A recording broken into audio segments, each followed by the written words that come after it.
शाळेमध्ये शिकविला आहात, उपक्रम घेतले आहात, नवीन नवीन उपक्रम घेतले आहात हावभावाद्वारे.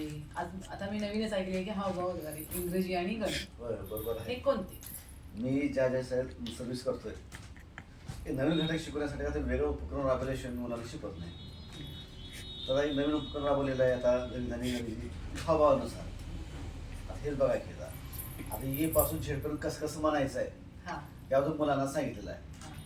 आता इकडे बघा, ये असेल असे ॲक्शन करायचे. ये, हे बी, हे सी, हे डी, हे ई, हे एफ, हे जी, हे एच, हे आय, हे जे, हे के, हे एल, हे एम, एन, ओ, पी, पुन्हा Q, R, S, T, U, V, W, X, Y आणि झेड. हे अशा पद्धतीमुळं मुलांना ते ओळखू लागलेत. मुलं वरच्यावर अक्षर तयार करू लागलेत, शब्द तयार करू लागलेत, वाक्य तयार करू लागले, जेणेकरून हा एक चांगला उपक्रम त्याला एक मुलांना समजून गेलेला आहे. आता काही मुख्य कार्यकारी अधिकारी सुद्धा आले होते, त्यांना सुद्धा हा उपक्रम चांगल्या प्रकारचा वाटलेला आहे. आणखीन गणिताचा उपक्रम कसं राबवलं, कसं केला? आता बघा, हे झाले इंग्रजी. आता गणिताच्या उपक्रमासाठी मग मी काय विचार केला की मुलांना आता ये पासून शून्यापर्यंत काय करायचं आहे.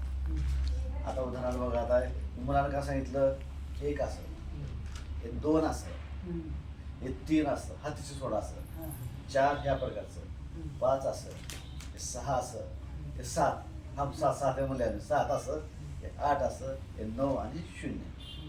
ह्यापासून मुलांना समजून गेले असं म्हणतात. क्विक मुलं ते ओळखू लागलेत आणि संख्या तयार करू लागले. मग ह्यानंतर मी पुन्हा काय केलं, आता ही क्रिया करत असताना, संख्या ओळखत असताना चारी क्रिया करायचं मी विचार केला. मग पुन्हा मुलांना सांगितलं, बाबा ही बेरजेला असं, वजाबाकी असं, गुणाकार असं, भागाकार असं. पण त्यानंतर पुन्हा आता टक्केवारी जर शेकड्यावर टक्केवारी घ्यायचं असेल तर अशा प्रकारचं हातात सांगायचं. आणि उदाहरणार्थ आता गुणोत्तर प्रमाण म्हणलं की हे अशा प्रकारचं करायचं. पुन्हा एक अशी विविध प्रकारचे उपक्रम राबवले. मुलांना हे पण सांगितले की आता संख्या, आता उदाहरणार्थ संख्या, आता मूळ संख्या घ्यायची आहे, मूळ संख्या म्हणले की असं, पुन्हा संयुक्त संख्या म्हणले की असं, समसंख्या म्हणले की असं, विषम असं, दर्शिनी म्हणले की संख्या असं, देवनागरी संख्या म्हणले की असे, आंतरराष्ट्रीय म्हणले की असं, पुन्हा आता त्रिकोणी म्हणले की असं, वर्ग म्हणले की असं, आणि चौरस म्हणजे असं, आणि नैसर्गिक म्हणजे की असे, म्हणजे ह्या वेगवेगळ्या प्रकारच्या संख्या आहेत. आणि पूर्ण संख्या म्हणजे असं वेगवेगळे माध्यम वापरून आम्ही एक प्रकारचं एक नवीन उपक्रम तयार केलं. आणि आमच्या आता शाळेमध्ये जवळपास 3-4 वेळेस शिवसाहेब आले होते. स्वतः त्याला घेऊन अनुभव अशा प्रकारचा आला की एक काय तर नवीनच उपक्रम आहेत, त्यांनी सुद्धा आम्हाला असे उपक्रम राबल्यामुळे त्याचा 100% फायदा होतो. आणि उपक्रम राबल्यामुळं आम्ही जेवढे उपक्रम राबलेत त्यातून 100% आद्य निष्पत्ती प्राप्त होतेच.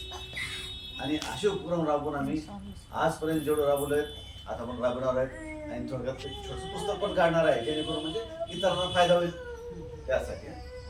कसं वाटलं आमचा उपक्रम? बरोबर, खूप छान. धन्यवाद.